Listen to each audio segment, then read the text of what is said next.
हेर्नु उचाइको कारणले एकदम मान्छेहरू बिरामी पनि पर्न सक्छ। त्यही भएर यस्तो ठाउँमा आउँदा एकदम विचार गर्नुपर्छ। उहाँलाई स्याब्रो बेसी लगिदिएछ। अब दिउँसोतिर पुग्छ होला सायद। एकदम गाह्रो छ यहाँ आउनलाई।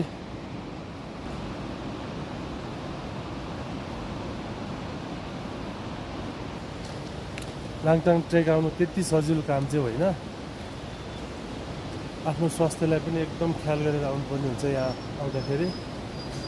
अलि उचाइमा पुगेपछि एकदम हाई लेग लाग्न सक्ने एकदम बढी सम्भावना हुन्छ।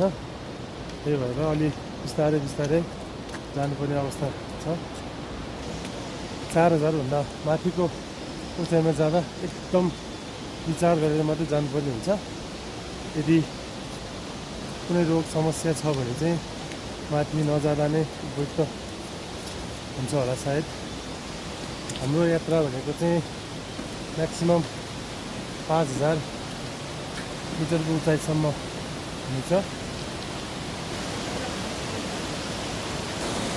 यहाँबाट एउटा झरना चाहिँ देखिरहेको छ, तर अलिक छेकिएको छ माथि। हाम्रो यात्रा जारी छ।